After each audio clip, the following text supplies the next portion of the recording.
This is Defiance Daily Dispatches for the Defiant. I am your host, Miles Taylor, and today is Wednesday, which means it is our weekly mission brief. Here at defiance.org, we don't just talk about the corruption in Washington, we do something about it. We do something every single week, in fact, to counter it. Something real, something crowdsourced, and crowdfunded by Defiance.org members. Lawsuits against the administration, support for whistleblowers, support for prosecutors standing up to federal agents who've gone overboard. And today, we're going to make another such announcement. I want to bring in my Defiance.org co-founder, Xander Schultz, into the conversation. Xander, this is the highlight of the week. I know we do special things on Fridays. I know we've got special guests on Tuesdays and Thursdays, but it really all comes down to what happens on Wednesdays. 100%. This is what we're built for. The rest of it's very fun, though. I was cynical about the rest of it. When we first started this, I was like, wow, let's just do Wednesday. And he's like, we got to do more than that. And I'm like, all right. And I've come around to it. It's been fun. Originally, Xander was just going to be on the program only on Wednesdays because he was like, look, I care about the actions. And I admire that. But I said, Xander, on the other days of the week, we have to shine a light on the corruption so we can decide what actions we need to take. And by the way, folks, if this is the first time you're joining us, we're not talking about small ball things. If you want to know the types of things this organization has taken on, we're less than a year old, just go to defiance.org, scroll down halfway through the page. You can see just a sample of things that we've done in less than a year to fight back. Take a look, sign up for free if you want to get our updates, if you want to get our emails about actions to counter Trump's corruption, or you can become a member of the Club for the Courageous. We are a nonprofit. All of our efforts are nonprofit funded to protect our democracy and restore the rule of law. So, Xander, we start off this week, as we do on Wednesdays, by talking about the Defiance win of the week. And this week's win comes from one of our own. Many of you out there know Hennepin County Attorney Mary Moriarty. She is the prosecutor for Minneapolis. If you don't know Hennepin County, within there is Minneapolis, a city you certainly know about after this year. And Mary is a part of the Fight Against Federal Overreach, FAFO. Founding member. A founding member. This is the coalition of prosecutors around the country that Defiance.org helped launch to push back against federal abuses of power, specifically to push back against federal agents if they come in and break the law. Right? We're not going after federal agents because we don't agree with the Trump administration's policies. These prosecutors are saying we have got to be able to charge law-breaking federal agents if the federal government won't do it, if the FBI and the Justice Department will not do it. Why did we do this? Well, back in January, Renee Good and Alex Preddy were shot and killed during Donald Trump's immigration crackdown in Minneapolis. And so that local prosecutor, Mary Moriarty, has spent months and months trying to get the evidence needed to investigate those deaths. But the Trump administration refused to turn over the evidence. They stonewalled Mary's office. They insisted the shootings were a federal matter. Well, then that leverage shifted. Earlier this year, Mary and Minnesota Attorney General Keith Ellison charged an ICE agent, Christian Castro, in the non-fatal shooting of Julio Cesar Sosa Celes. Prosecutors say Castro fired through the front door of a Minneapolis home, shooting Sosa Celes in the thigh while chasing another man.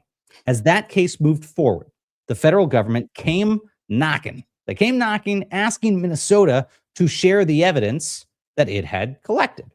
Now, Mary, being the total badass that she is, had a simple response. I'll show you mine if you show me yours. I'm not sure she said that exactly. Is that what she said? I'm speculating that she said. So, on Monday, that move, it paid off. I want you to hear from her directly. The cooperation of our federal partners, we have obtained the hard drives of previously withheld evidence in the killings of Renee Good and Alex Preddy and the shooting of Julio Sosa Celes. We have also obtained some of the physical evidence that was previously withheld, including Renee Good's car. Our lawyers are working collaboratively with the BCA, the Attorney General's Office, and our federal partners to facilitate ongoing evidence exchange. The BCA has also shared its files on these cases with the U.S. Attorney's Office. I want to thank our federal partners for their willingness to consider changing course to share evidence and promote public trust. Obtaining this evidence has been a priority for us since January 7th. It has been rightfully demanded by our community for the past 6 months.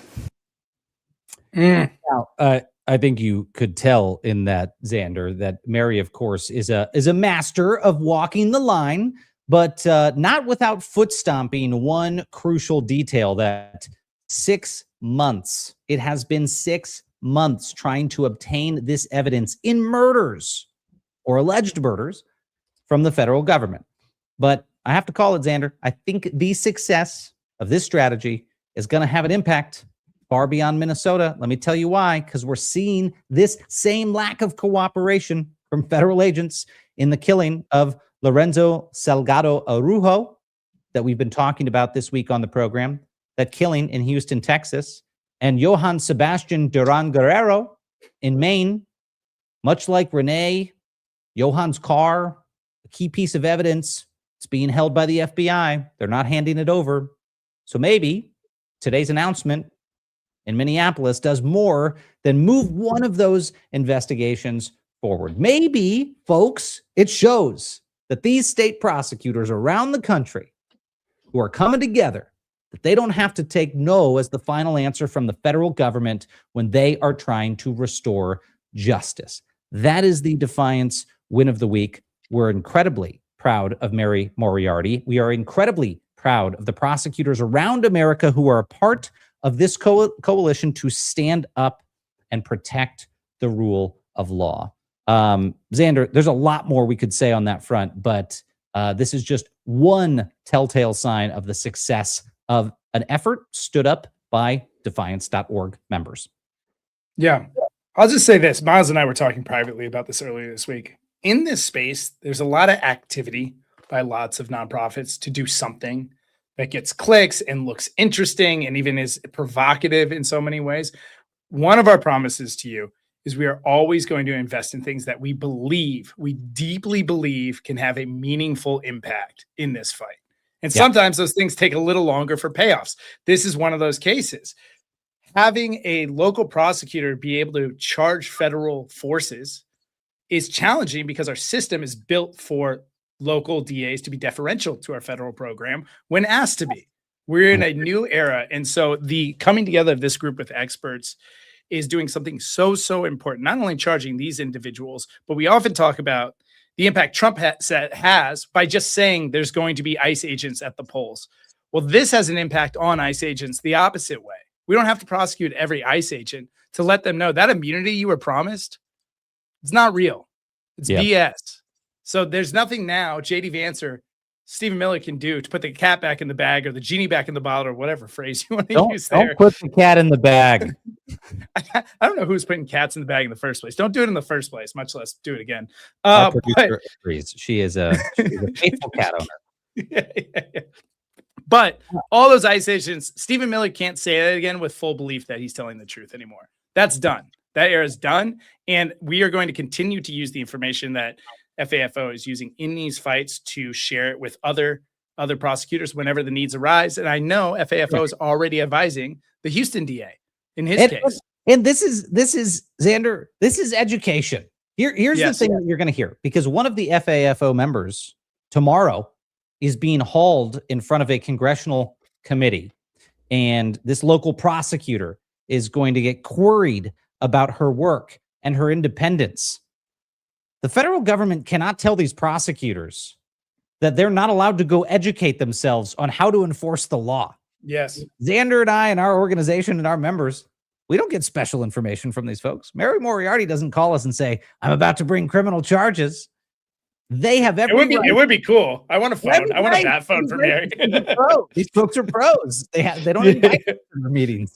But they should have the ability to go know how to prosecute a complex case when a federal agent breaks the law. And they're going to try to poke holes in that.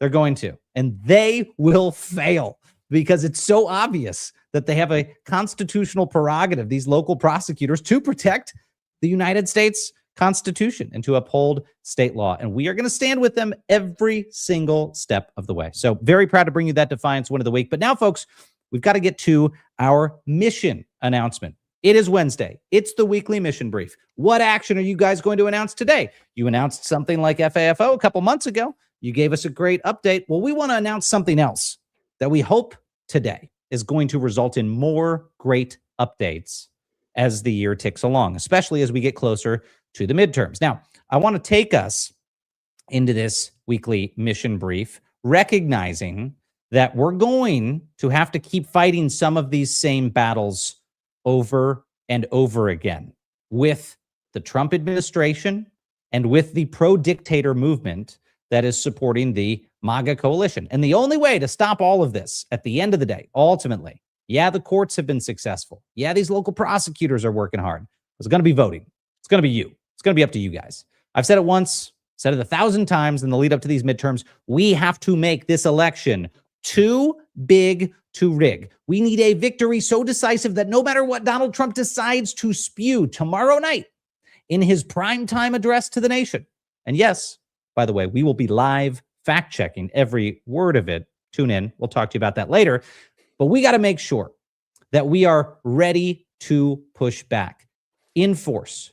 People out there in such great numbers that if Donald Trump tries to say this election is stolen, the visuals alone will say otherwise. You remember at the start of his first administration when he said, biggest crowd size we've ever seen in American history? It was very easy to disprove. All you got to do is look at the pictures. That's what needs to happen in this election. So big. People need to be camping out at the polls as if the 8th Harry Potter book is coming out, right? I want people in line 2 weeks ahead of time. Like we're going to find out the next thing that happens in the journey of Harry Potter. That is the type of energy we need to bring to this. We need a victory for the pro-democracy side so decisive that no matter what Donald Trump decides to do, it is unequivocal, including in key places like Texas. We're going to be talking about Texas today, folks. For years, Republicans have treated Texas like it belongs to them. They've made it harder to vote, harder to organize, and harder to believe change is even possible. But we're working with this week's grantee to make sure that those elections, especially in the battleground of Texas, are not messed with. George W. Bush, remember when he said, don't mess with Texas? Well, that's going to take on a whole new meaning here. Now, let me be clear. Defiance.org is not a political organization. We don't exist to we don't fund candidates. We don't fund super PACs. But one thing we do fund is the defense of your democratic rights. And one of the places that we are likeliest to see intensive voter suppression from the Trump administration is in Texas. And Texas is going to say, don't mess with us. So put on your spurs, friends, because this week we are bringing boots to the polls in Texas, building a voter turnout operation down in Texas to make sure we hold Donald Trump's feet to the fire. And he doesn't have boots. He's got a pair of shitty Florsheim shoes. They cost $119. He gives them out to his friends. Those things are going to melt when you put them in Texas heat. Tonight, we are going to be investing in the organizers who are registering voters, mobilizing college campuses, and building the ground game to turn Texas into the place that Donald Trump will fear the most. I want to bring in our panel, Xander. Joining us tonight is Quentin Palfrey, president of the Voter Protection Corps and a former Massachusetts Assistant Attorney General who's spent years fighting to protect our elections. Good to have you with us, my friend. Great to be here. Thanks for having me. And we've got Tori Gavito with us. Tori is president of Way to Win, an organization that's not just alliteration, it is action. See that? See what I did there? She's a Texas native who helped build out one of the country's largest donor networks, investing in long-term organizing across the South, especially in states like Texas. Quentin, Tori, welcome to Defiance Daily. Hey, gang. Thanks for having us. Okay, let me jump in. Quentin, I want to start with you. But Tori, please feel free to insert yourself at any point. As you'll see in our program, sometimes it can be a free-for-all, especially on Wednesdays. Tomorrow night, we've got this address that Donald Trump is going to make apparently about the 2020 election, right? He's going to claim the thing was rigged. and he's probably going to talk about actions that he will take to try to influence this election. It could be seizing voter rolls and purging election officials and reviving the SAVE Act and on and on and on. So I want your best case scenario and your worst case scenario here. Is tomorrow night mostly going to be a lot of hot air? Or in your expert view, do you think we're going to hear something that has election lawyers across this country scrambling to go file lawsuits in federal courts? One of the amazing things about Donald Trump is you never know what he's going to say, but he's been very consistent in his desire to use the powers that he has to make it harder for folks to register, vote, and have their votes count. He's been pushing for the SAVE Act and even threatening, not to move forward any other legislation until Congress goes along with, a series of actions that he wants to take that are clearly unlawful and unconstitutional. So we know that this is a president. We know what he does when things turn out a way that he doesn't like. The last time he lost an election, an armed mob stormed the Capitol to try to disrupt the peaceful transfer of power. So I wouldn't put any of that past him. That said, I think that we need to remember very clearly that the federal government has a very limited role in administering local elections, and that he may not disrupt these elections in some of the ways that he's talking about. And we need to be very clear about the outer limits of his power. And I really appreciate what you've said about pre-bunking. Because we need to set a really clear set of expectations about what he's trying to do and make sure that people understand the limits of his authority. He might have gone to bed and found constitutional Jesus last night. Maybe tonight. We'll see. I doubt it. Tori, I want to ask you, what about you, Tori? Fears, predictions, and also from an organizer's perspective, what's concerning you going into this address tomorrow night that the White House is hyping? Well, the big challenge with hot air is that it can lift balloons. I mean, here's the problem. It's like his words are exhausting. It's exhausting. And I really appreciated your setup at the beginning, just the name, right? Defiance. Like, it is exhausting to have to defy every single day, but that is the charge in front of us, regardless of what he says, because the reality is he's a big liar. He's a big liar and a big sore loser. And he's attempting to push these lies over and over and over again so that he can grab power, so that he can keep grabbing the purse. Let's just remember how much money this man and his family have made while he has sat in the White House. What is it now? $2 billion and counting? Mm-hmm. Like, that's the real aim. He is a member of the Epstein class, and he is enriching himself every single day. And as long as he has the power to stay in that office, he's going to keep robbing us blind. And so I just want us to remember that while it is exhausting to put up with this man's lies, we have to do it until we kick him out and hold him accountable.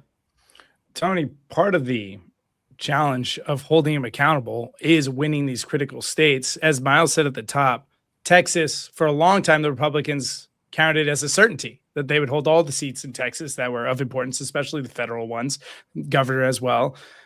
That has changed dramatically over the last 10 years. And we might be on the cusp of a major victory in the Senate in that statewide race with James Talarico.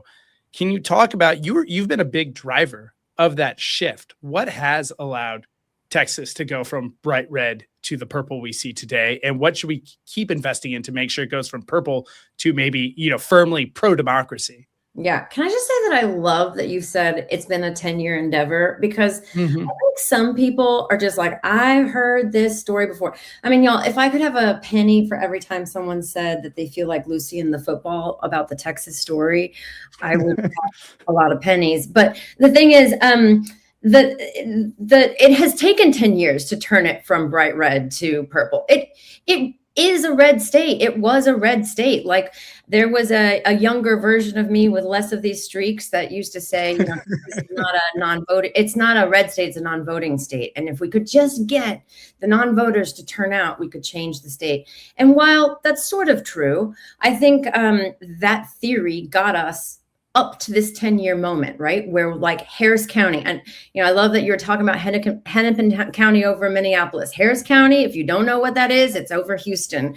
And the population of Harris County, the voting age population of Harris County, has more voters than the entire state of Nevada. But in this last 10 years, we turned it from ruby red to very, very blue.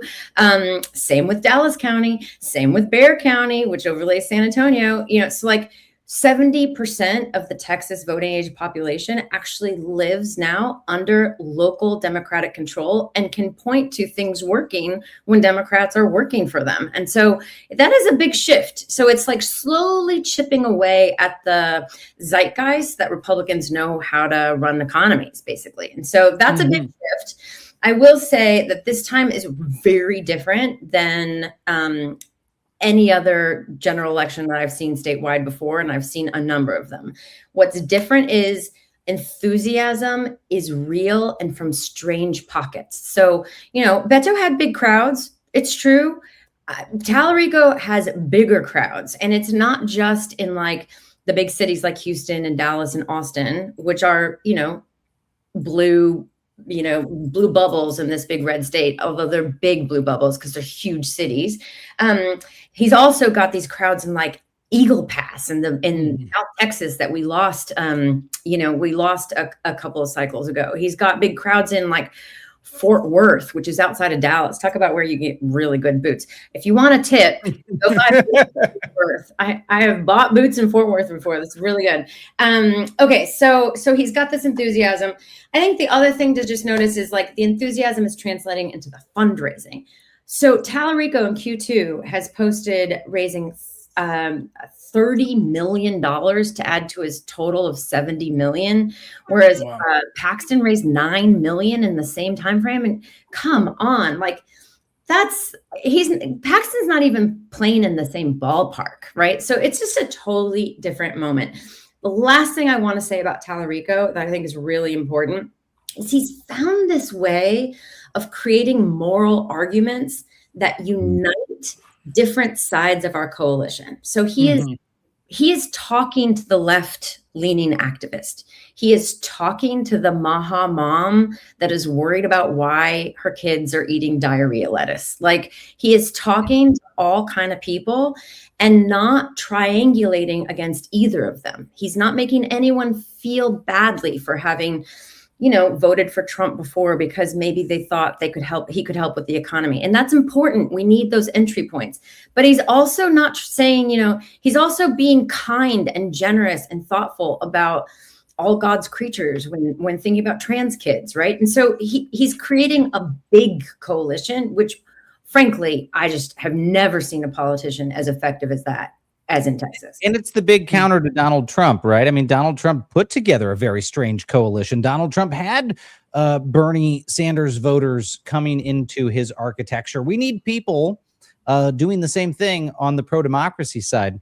Now, Quentin, I want to ask you about some of the scarier versions of what could happen here. And I wrote about this pretty extensively this morning, but I've been writing about this for years. I mean, several years ago, I came forward and told Americans about something most of them had never heard of called the Doomsday Book in the White House. I had to go get the permission of the Department of Homeland Security during the Biden administration, even to talk about this, that there is a book inside the White House with the president's break glass in case of emergency powers. And we're talking about in cases of foreign invasion or nuclear attack, the type of powers a president needs to defend the United States. And fears, by the way, among the people who protected the book in the first administration, including people Trump appointed himself, fears that he might try to misuse those extraordinary emergency powers, not for a national invasion by a foreign adversary or a major attack, but to go on offense against our own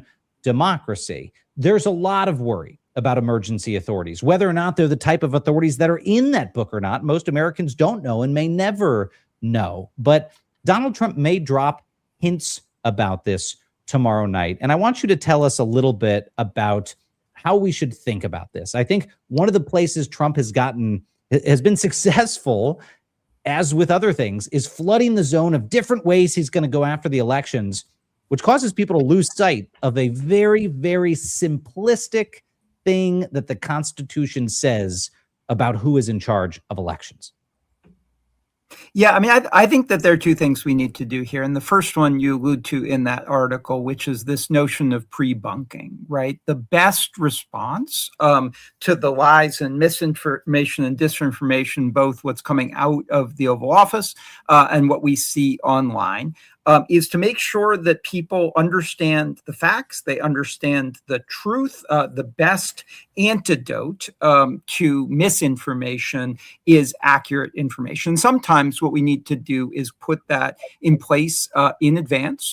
So in the 2020 election, we thought it was very likely that a lot of Democrats would vote by mail, and that there would be a large number of votes that would be counted in the days after the election that would skew towards the Democrats. And we knew that there was a likelihood that Trump was going to talk about that being fraudulent, when clearly what it was different modes of voting among different populations. And so we worked really hard to try and explain in advance that was likely to happen, that would not be fraudulent, and that seizing on that to create a narrative of fraud would be untrue. I think we need to do the same thing about attempts by the president to exaggerate his authorities, exaggerate threats that form the basis for abusing executive branch powers. But the other thing I think that we ought to do is stay the course. I think that one of the reasons why the executive branch, why the president wants to raise the specter of fraud and wants to use potentially ICE or military authorities, other kinds of authorities, talking about this notion that there's all of this unlawful voting, is to create chaos that disincentivizes people from voting. And we need to send a clear message that you should register, that you should vote, that we're going to fight hard to make sure that your votes count. And we need to put in place, we know what works in terms of voter protection. We need to be doing what's called purge chase. When they knock people off the rolls, we need to contact the people and tell them how to get back on the rolls. We need to look at the places where there have been long lines in African-American communities and student communities. Historically, we need to make sure there are enough poll workers there. We need to think systematically about how we're going to make sure that we prevent misinformation and disinformation. And the best way to do that is going to be by putting in place these listening networks and by pre-bunking this information. We always think about voter protection as being sort of an election day thing, monitors and hotlines and post-election litigation. That stuff is really important, but there's a lot of stuff that voters can do right now, that volunteers can do right now to secure the elections. That's why I think it's so exciting that Defiance.org is so focused on actions. Voter Protection Corps can put volunteers to use right now in battleground states to do things that are actually going to make it easier for people to vote and have their votes count. Well, we think it's exciting. Tori, let me throw that to you, because this is where you guys come into play. Donald Trump is trying to suppress the vote just by saying he's going to do so many things to meddle. Tell me how you all respond to that. Does that make your job harder, or does it make it easier in the sense of firing people up? Oh, I think it's a bit of a double edge. I think that I like what Quentin's saying about just reminding folks they can act now. It seems to me like Donald Trump is trying to create something out of nothing because he's scared. His polling is so bad.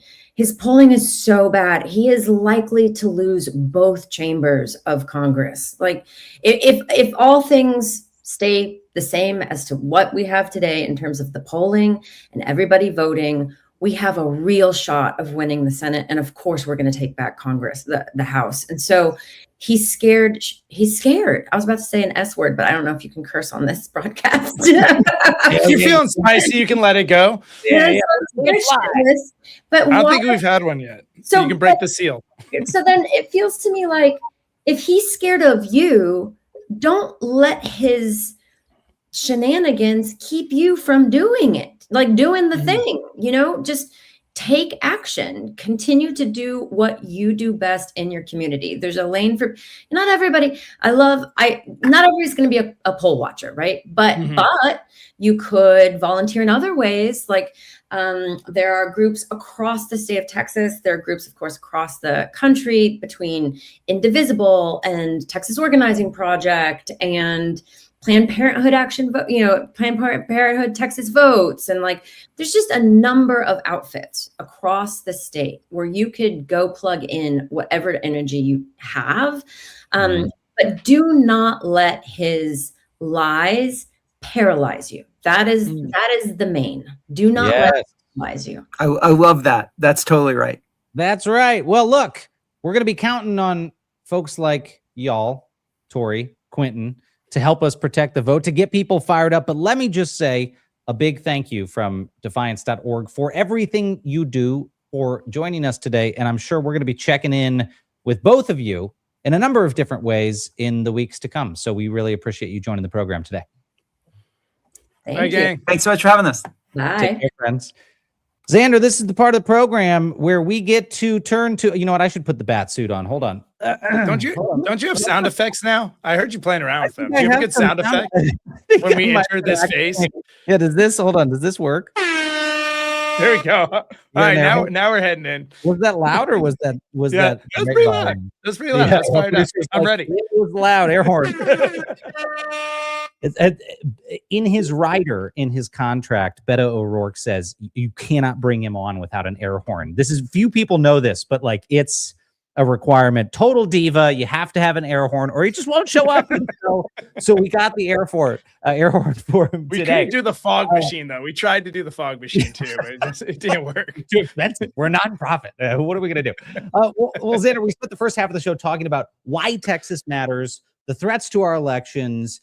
Now we got to talk about action. We got to talk about what we're going to do about it. And we had someone on the show the other week. We had Beto on the show the other week, and there was no conspiracy here. I mean, as he was on the show, I'm texting Xander on the sidelines and saying, why aren't we helping to support Beto's organization in these elections? We should be doing that. That's an obvious thing for us to do. And so we asked if he would. And now we're here.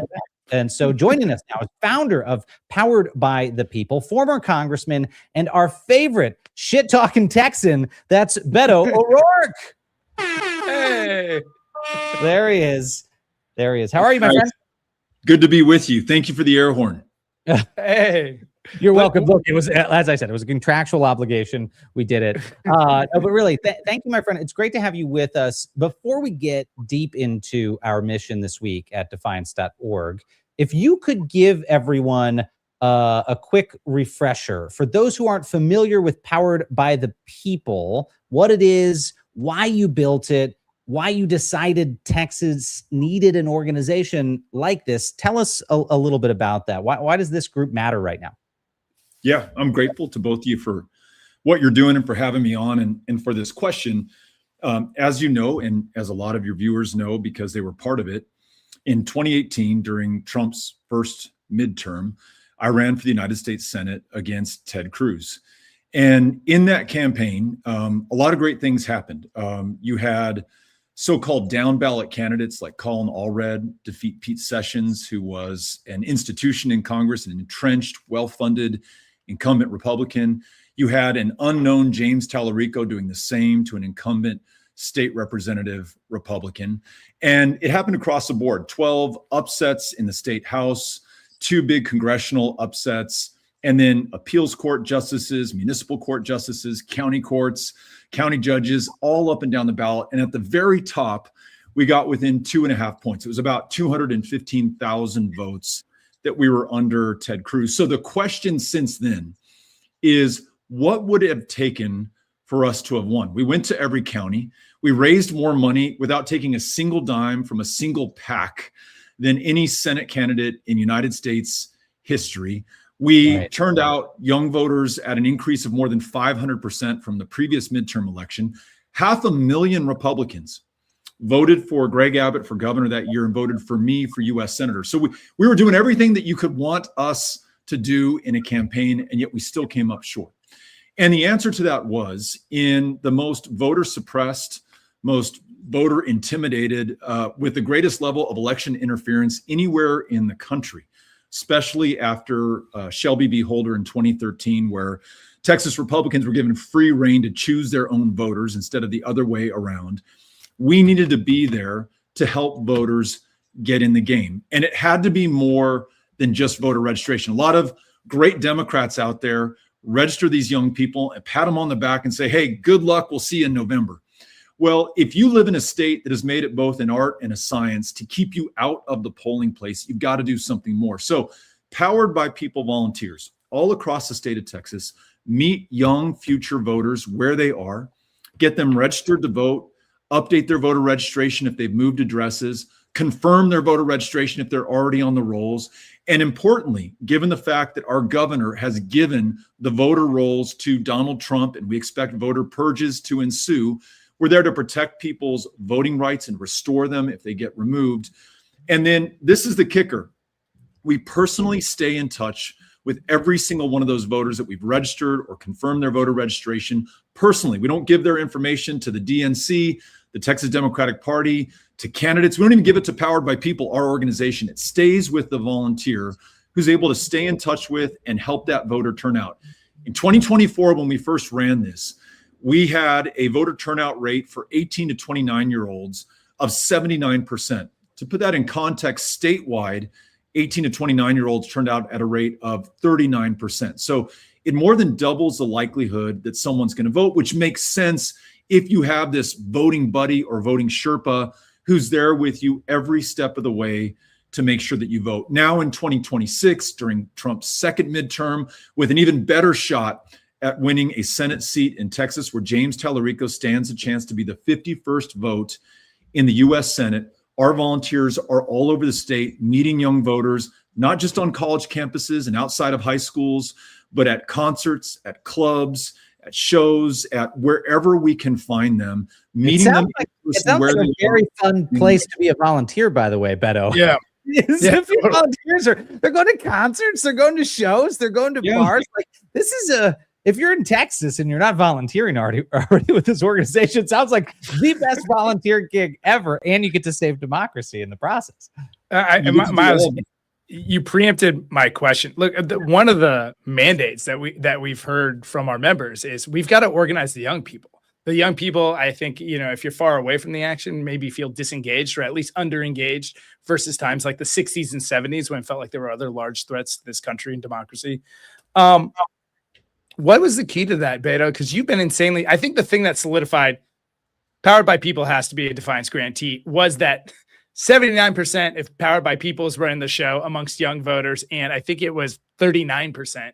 If not, what have you learned about organizing young people that you feel like the rest of the country should even be learning from Powered by People? Yeah, you can't do this stuff at a distance. You can't use technology or money as a substitute for the real thing. I was just at an event here at El Paso with young voters and a young woman who is with me and with us on every issue. I said, what's most important to you? And she said, ICE is absolutely out of control. I'm worried about my family. They stopped my dad. He's an American citizen. His skin is brown. That's the only reason. Others talked about Epstein. Others talked about this extreme abortion ban we have here. But interestingly, very few of them, including this young woman I was talking to, identify as Democrats. They just don't understand the two-party system, do not think that it makes sense. And in part, I think that has something to do with the senior leadership in our party, the lack of bold action on things that matter, especially to young people. And we can probably name a few of those right now, but they want change and they want action. And so if I just say, hey, go vote blue, let's flip the state, or here you're registered and I hope you go do the right thing. I don't know, one, that she's going to vote, and I can't guarantee you that she's going to vote for James Tallarico, but staying engaged with her, answering her questions, not just saying, hey, Darisa, this is the form of voter ID you need, which I will send to her. Darisa, this is where your early voting location is. Here's the early voting hours. The other thing we do is I stay in touch with Darisa every day during early voting until I can confirm her vote is cast through the El Paso County registrar. So I can do all that, but I'm also here when Darisa says, hey, Beto, I really care about this issue, which candidates best represent my values and my interests. And I'm not just going to say the Democrats, although I think that happens to be true in this case in Texas. I'm going to say, look, James Tallarico, here's where he is on the issues. Or I'll say Katie Padilla Stout, who's running for a very competitive House district, District 23, that stretches from San Antonio to El Paso. You need to check her out. So you can imagine how time intensive and laborious this is. And we live in the age of comfort and convenience where we say, hey, give us $25 or press this button or like my shit and everything's going to be solved. This is tough stuff. And if you're willing to do it, though, you get these transformative, transcendent results that we're seeing here in Texas. And I do think that's the key more nationally. And look, guys, I'm encouraged. Yesterday, the DNC's organizing director invited me to talk about what Powered by People is doing with state organizers all across the country. So I think there is an interest in these kind of best practices and innovating our way out of the same old that has produced the same returns that we've had year in and year out. We obviously need something different. What we're doing here, I think, is that innovative, different thing that we need. Well, Beto, just to add to what you said, because I know these things to be true about your organization, you just mentioned all the cultural things you are doing, right? Like not just being a figure in their political life, but creating opportunities to build community and be plugged into cultural events. You do really well. And another thing I know you've done really well, and it's really impressive in Texas right now, all the young candidates that you all have developed. You talk about Tallarico. I know there's Christian Menifee over in Houston. There's a number of young candidates that young people can look at. Yeah, maybe senior leadership. And I can say Schumer. I don't know if you can say Schumer, but I go at Schumer all the time. Senior leadership at the big D, national party doesn't look like them, but a lot of the leaders they're seeing across Texas that are winning primaries and are up for election in the general are young, do look like them, do share their priorities. I think you've played a tremendous role in that development as well. There's something really exciting that I think I may have mentioned to you before, but it bears repeating. For the first time in the last 50 years, I think going all the way back to the early 1970s, there is a Democrat running for every position on the ballot in Texas. So that's 38 congressional seats, 150 state House seats, 16 contested state Senate seats, and the county commissioners' courts, county judges, justices of the peace. And you all know this, but for any of your viewers who do not, there's a lot of talk about coattails. You have this magnetic, once in a generation talent in James Tallarico, who's raising a crazy amount of money. And I think they say buku bucks. The term is buku bucks. When there you go. And there's this kind of expectation, that he's going to be this savior, that he's going to come in, spend all this money, excite all these people, and they're going to turn out and vote. And that's actually partly true.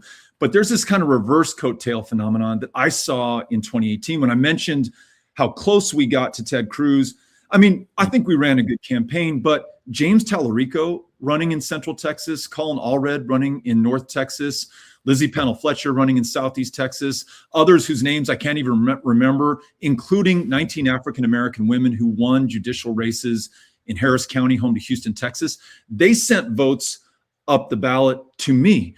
They were connecting with voters. I never in a million years, as many miles as I put on our truck, would ever have had any hope meeting. And so having a Democrat at every place on the ballot today, we didn't even have that in 2018, I think is going to do wonders, not just for those individual candidates, but for James Tallarico, Gina Hinojosa, who's running for governor.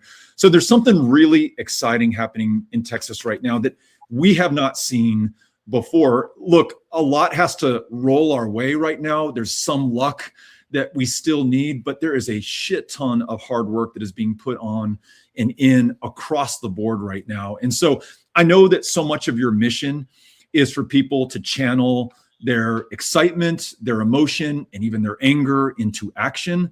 If you want to be in this now and not wait until November, we're signing up volunteers at poweredxpeople.org. We will take all comers. You do not have to live in Texas.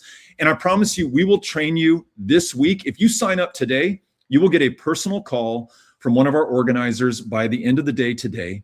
We will train you. We'll send you to a training. It lasts about an hour because this is a really important, involved, specific program to get this right. And then we will deploy you if you live in Texas to meet voters where they are. If you do not live in Texas, we'll help you engage with the voters that we've already met to make sure that we answer their questions, support them, and turn them out. All right, folks, do me a favor. Make Beto into a liar. overwhelm his organization with requests that they can't even get you that phone call tonight. So I can just say, ha, we got you. Burn down their lines. Go sign up. Get those trainings. Texas or not. You've got the website there on the screen. You heard him say it, poweredxpeople.org. Check it out. Beto, I have to say, what Xander and I, we're talking like you are every single day with folks about fears around the election. Of course, I'm very concerned about what my former boss is going to say tomorrow night in this address to the nation. But, I've said to even the most worried election protection efforts among us that ultimately I feel better about our odds than their odds. They are trying to take something that is not theirs. That tends to not end well for the thief. They're trying to take something that's not theirs. We're trying to keep something that's very obviously ours. The right to vote belongs to us. It's in the United States Constitution. The right to decide who wins elections doesn't belong to the president. I like our odds better than their odds. And no matter what he does, the things you are doing are really the last line of defense. We keep using this phrase over here, too big to rig. If people are out there in such force, that's going to tell the story. I've seen that again and again in autocracies around the world. Dictators thinking they're so savvy, including in the modern age, that they think they can steal an election by eking by. But when the opposition turns out in extraordinary numbers and sees they didn't win, it's just very obvious. They saw TV. They saw the pictures. They saw the lines at the polls. You all are helping to make that happen. Even if he throws more roadblocks into the voter registration process, well, then we'll need people to do exactly what you just said. Pick up the phone, make the call, connect with the person, help them get over the barriers. So to that end, I think we have a video from a defiance.org member that I want to play for you, and then we can talk about it on the backside. This is Betty from New Hampshire. On behalf of all Defiance, it is my privilege to present a $20,000 grant to Powered by People for their work to turn out young voters in Texas. All right. Hey, Miles, where's your horn? Where's that horn? that's awesome. That's awesome. Beto, we're thrilled to provide support, but we want to go above and beyond because our defiance.org members, who we call the Defy Ants, like ants are stronger than their little bodies would suggest. They go out there and often provide additional support to organizations that we crowdfund. So if folks are able, if they're feeling animated, we urge you to also go support this organization. We don't tell you to go support organizations that we think are going to go spend it on private jets. If you want that, go donate to Donald Trump and his reelection campaign. And, they'll go spend it on private jets for you.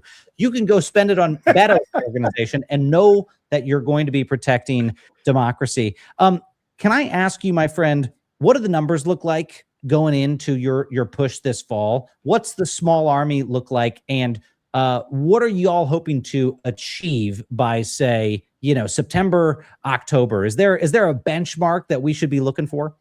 Yeah. So by the numbers, we have a little over 1,200 active volunteers right now. These are the folks who are showing up on college campuses, who went to Willie Nelson's 4th of July picnic in Austin earlier this month, who show up at the Sparta shows in Houston, in San Antonio, who are on the community college campuses. They're doing the hard work. As you all know from your experience in politics, this is about to hockey stick, where as people start to pay attention, our signups for volunteers are going to go through the roof. So we will have many thousands who join us. In fact, we just had a volunteer Zoom call last week. We had 1,100 people who joined the Zoom call. 400 of them signed up right there. All of them are in training right now, about to be deployed. So these numbers are just going to go up and up and up.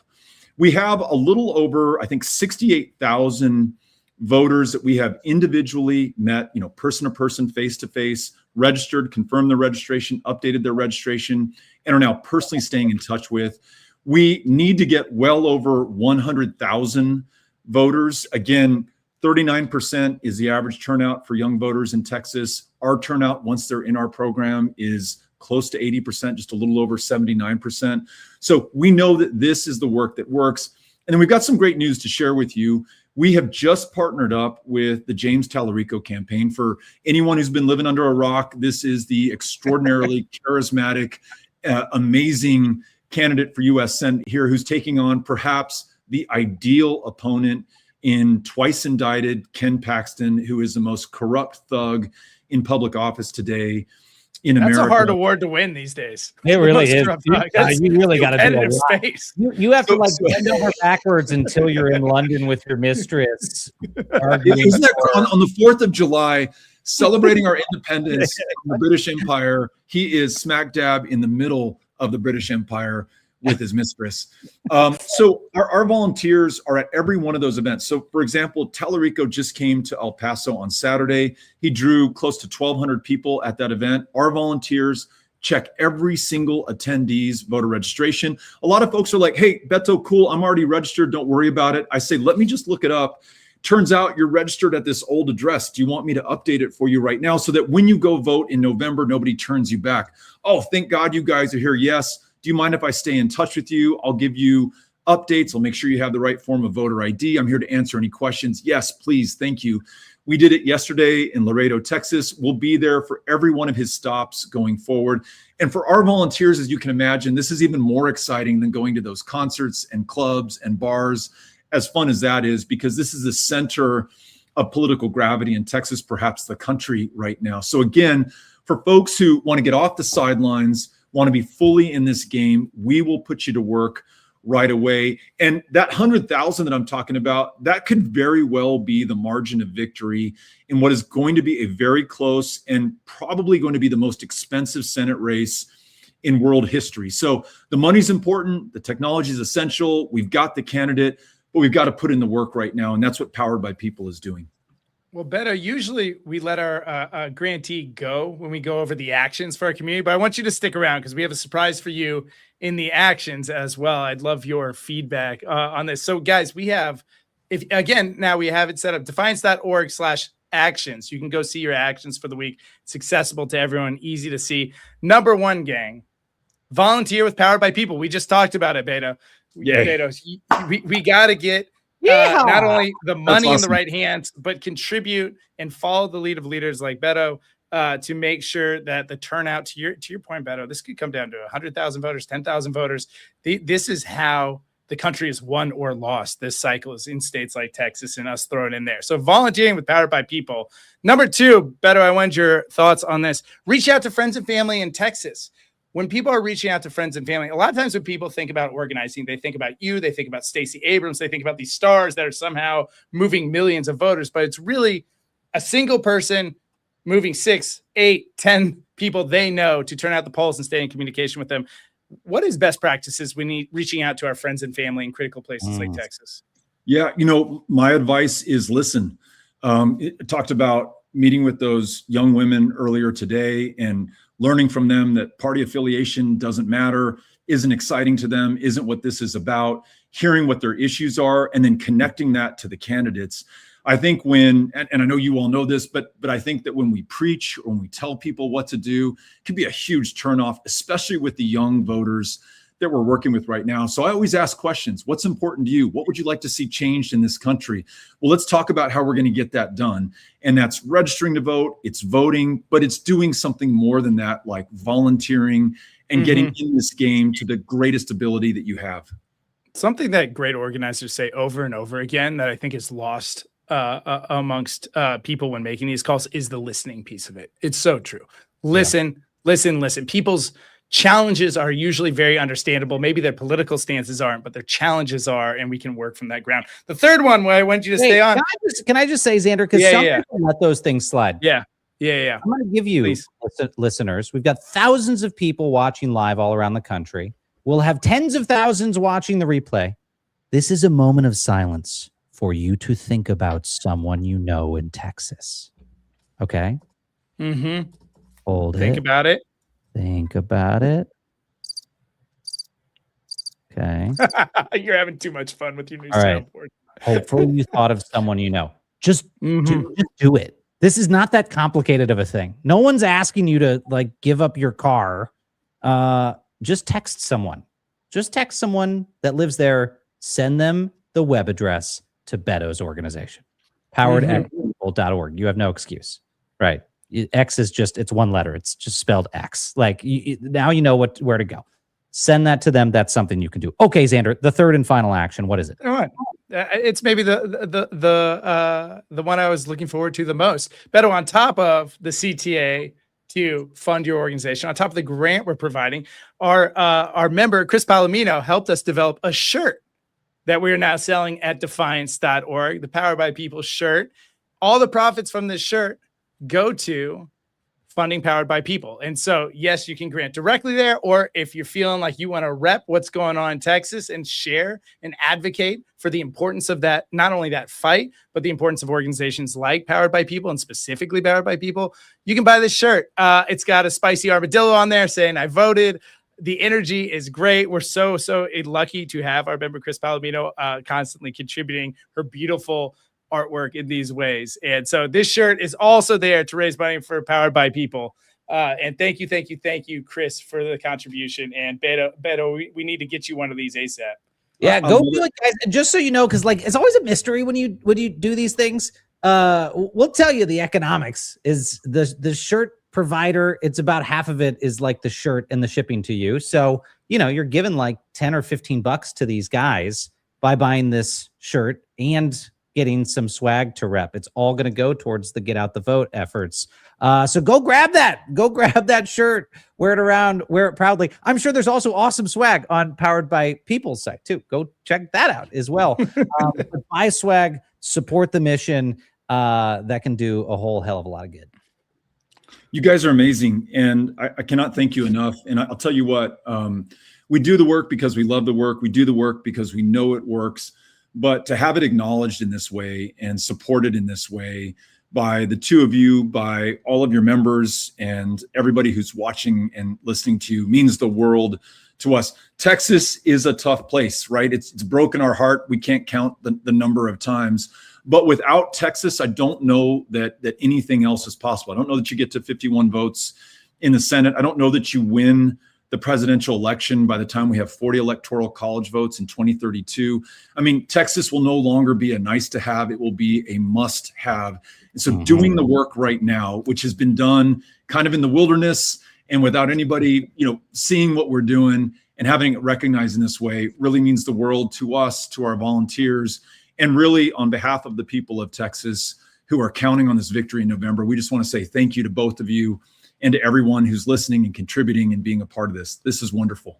Well, it may surprise you, but I don't think you should be thanking us. The person you have to thank is Donald Trump. And I'll tell you why, because that came after me last year. And I decided I'm done. I'm going to full-time go into this. I'm going to support everyone on the front lines who's preparing to kick his butt and to break the pro-dictator movement in this country. And you're one of the best on the front lines, my friends. Thank you for everything you guys do at Powered by the People. We're going to be cheering you on and hopefully have you back soon for an update. I can't thank you enough. Thank you, good sir. Go get him. Thanks, Beto. Bye-bye. World class guy. He's the model for how people should mobilize in moments like this. You can hit the retweet button. You can, donate $1 or $2, but going and volunteering to do the work, like this is where it happens. So I hope people take him up on his organizing offer. I'm going to do it. I want to sign up. I want to know what their training is like. I want to know how we can put it into action. Maybe Xander, you and I should do that, that together. I don't know if we can go into the same training together or not. That would be great. It's so funny. You said model as I was writing down the word model. Gotcha. Like we are learning. When people have a lot of anxiety about what to do in this moment and how we can get out of it, there are places like Texas where you have a mix of great candidate development, as I mentioned earlier. You have a lot of organizing infrastructure, nonprofit community organizing infrastructure that's learned how to organize in, to Beta's point, challenging areas, not areas where everyone's on board with just being a Democratic voter. Great organizing infrastructure and great non-institutional and non-party leadership in the folks like Beto, and there's a number of leaders over in Texas. We talked to two of them today, in Tory as well. That they've all kind of invested to build a holistic ecosystem that's listening to voters and then producing outcomes for them and lifting up candidates for them. And so it really is a model for our future. I'll say one thing. I didn't keep Beto on for this. I want to make sure we hit our badge too, as we advocate for what we did, because we got a nice badge this week. There we go. There's the badge. And there's also, the badge. If you're a new Defiance.org member, new to our orbit, you say, well, what's a badge?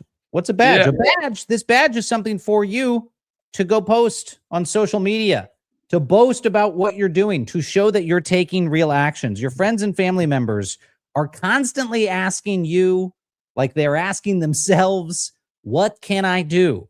The point of giving you these badges is to go out there and show them there are things you can do. There are real things every single week.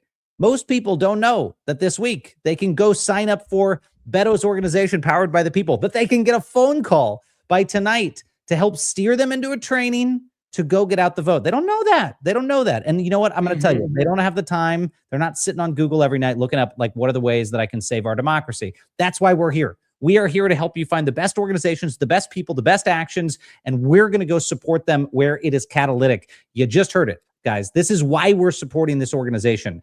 It could be down to a few thousand, hell, it could be down to a few hundred votes in Texas about whether the pro-dictator movement succeeds or not. That's why we are mobilizing. So that badge right now is on our social handles at the moment. I think it's on Instagram right now. If you go to @defiance.org on Instagram, you can go find it and repost it. I think it's on Twitter, aka X. I think it's on Threads, blah, blah, blah. Those places. Go check it out. Go post it, repost it. If you're feeling really bold, go post it in Ken Paxton's comments. Yeah. Oh, yeah. Wait, no. Not if you're feeling bold. Just do that.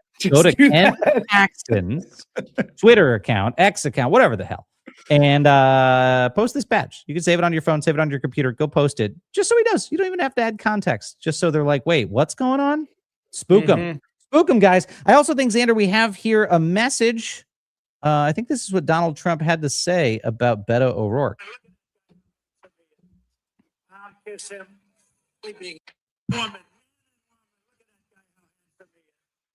Can't hear him. Yeah. Oh, you can't hear that. Yeah. I thought he was just cussing a lot. I thought it was all bleeped out. I'll work on sound effects. Good. We need you more on sound effects. We need. I was telling Xander before this program, I've never experienced insomnia in my life. It's just been a long week of staying up late, not being able to fall asleep. And the other night I was like, I've got to get an air horn, and so we figured out how to get that air horn. This is what they call a slippery slope, ladies and gentlemen. This is a slippery slope. This is a slippery slope, folks. Look, very grateful to Defiance.org members for making things like this possible. Again, if you are new to our organization, unfortunately for the far-right MAGA media, we are not puppets of liberal billionaires who are propping us up to go advance their agendas. Nope. We are a crowd-funded organization of ordinary Americans and courageous people and expats abroad who want to help us restore our democracy. We got friends in Britain. We got friends in Canada who do not want to see America slide to the wayside. Thank you for your support out there. Thank you for making it possible. Again, go take a look at defiance.org to see the types of things that in less than a year, our Club for the Courageous has managed to pull off. Xander, this has been a very exciting weekly mission brief, but we also have to announce we're not going to let up. We're not going to take our foot off the gas tomorrow. We have our normal program tomorrow, but we are also going to be live streaming during or after, somewhere thereabouts, Donald Trump's press conference at the White House as he's talking about these election efforts they are undertaking. We're going to be fact-checking that with some special friends on our program. We're going to be pushing back. And whatever he says, we're going to be prepared to tell you live how we are going to counter it. Go ahead, tune into the news networks. You can go watch CNN or Fox or whatever, and they're just going to commentate. They're just going to tell you, good, bad, or ugly, what Donald Trump said. They're just going to spit it back out at you. We're going to sit there and tell you how to fight it, right? Whatever he says, even if he doesn't say anything that needs to be fought, well, we're just going to use the time to get on there and tell you how to fight Donald Trump. So join us tomorrow for our regular program, but join us tomorrow evening. I think that press conference is around 9 p.m. Eastern. I think we're going to go on the air probably while he's still on the air, because you never know. Sometimes he's on for 15 minutes. Sometimes the guy doesn't shut up for 2 hours. And so we'll interrupt him. We'll interrupt him so that we can counter program that conversation. So join us tomorrow for our program. Join us tomorrow night. And Xander, any closing thoughts about how we're going to win this thing or how we're going to really win this thing? Well, if you're wondering how can I help, you can go to defiance.org/actions. Now, one place after the show, you can go and we've got all the links there for you. We're trying to make it as easy as possible for you to get in the fight. And tomorrow, if Donald Trump goes on for too long, I'll also host maybe some breathing exercises and help us, regulate how we're feeling, because we know it can be a little bit triggering. I don't know exactly how to do those. I've seen my wife do it. She's a yoga instructor, so I'll do my best. And hopefully we can survive it together tomorrow. Breathing exercises. Also, by the way, if you go to defiance.org/actions, there's that link to that Powered by People t-shirt to go help the Get Out the Vote efforts, the link to Powered by the People's website, all the things that you need. And if you are a defiance.org member, you are going to get tonight a concierge email summing all of this up for you. If it's too hard to go to the web address, we're going to send it into your inbox, and we're going to tell you this information to make sure that you can stay in the fight. Wait a second. If it's too hard to go to the web address, gang. Our grandfathers were going over the top in the trenches in World War I. Our fathers and grandfathers were digging foxholes, as my grandpa would say, from France into Germany to defeat the Nazis in World War II. We can go to a website. We'll figure it out. We'll find the stamina. And you know what? Let me tell you this. If we can, because I want us to be able to text Beto and be like, we're with you guys. This is one of the most important fights in the nation. If we can get, what's a good marker, Xander? Like, what's a good number of those Powered by the People shirts we need to sell? And I'll go buy 2 of them after this. But like, what's a good number? Is it like 100, 200, 300? Like, what do we need to get? I don't know. If we sell 500, that's great. And we could totally do it, gang. We got 125,000 $5,000 that go to his organization. That would be cool. Let's say this: if we cross the 200 shirts threshold, I'm going to have us introduce a special drop shirt that y'all have been asking us for. But frankly, Xander and I manage the store, the swag store. We spend most of our time on the real work. It's very hard to find time on our to-do list to get down to like swag store maintenance. But we do it because we're a lean organization, because we want your money to go towards the causes. If we reach that threshold, 200 of those sold, we'll do a special edition drop of Mercedes. Do you have our special graphic that we want to put up? Oh, you have it in there. I see it in the assets. Yeah, you guys wanted us. You asked for it months ago. You wanted us to put this in the swag store. Kick him in the ballots. That says ballots. Get out and vote. We will put up this Get Out the Vote shirt for folks. If we cross that 200 threshold, proceeds from that will just go directly to defiance.org and our causes. We are a nonprofit. So if we hit that threshold for Beto, I'm going to get this thing into the store, kick him in the ballots. That will be fun to wear.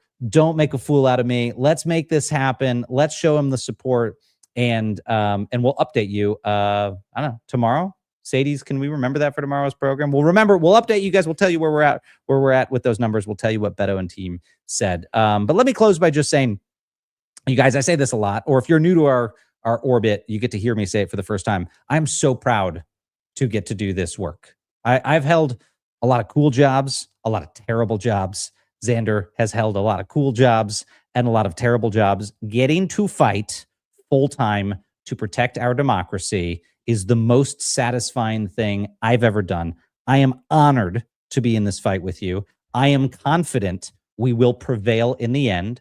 We'll have some dark days, some dark months in the years ahead while we still have this man in the Oval Office, but we're going to restore the rule of law. We are going to deliver justice, and we are eventually going to get to the day where you can tune into this program to see Xander and I fighting with each other like cats and dogs over policy issues, because I disagree with this lunatic socialist on so many things. Give me the opportunity to fight with this man by removing the one barrier to Xander and I disagreeing, which is Donald J. Trump trying to destroy our democracy. Please, if for the only reason is you want to see us fight with each other, go save our democracy from Trump so Xander and I can argue a little bit about politics. How about that? I don't know. I think we need a little more peace on the airwaves. After Trump's out of there, we need a 3-month window where it's all kumbayas, I think, for a bit. Then we can fight. Fine. If we can I destroy subscribe to this that. pro-dictator movement, we'll do a 3-month hiatus, and then Xander and I will be back in the wrestling ring. Listen, folks, thank you again. Thank you for your support of defiance.org. Go sign up for free for updates from us, or consider joining as a member of the Club for the Courageous. Join us tomorrow, like every weeknight at 5 p.m. Eastern, live here at defiance.org. And if you got some time, tune in. Instead of watching the cable networks, tune in to us as we talk about whatever crazy announcements Donald Trump is going to make tomorrow night. In between now and then, folks, as always, stay loud, stay brave, and stay together. We'll see you Thursday.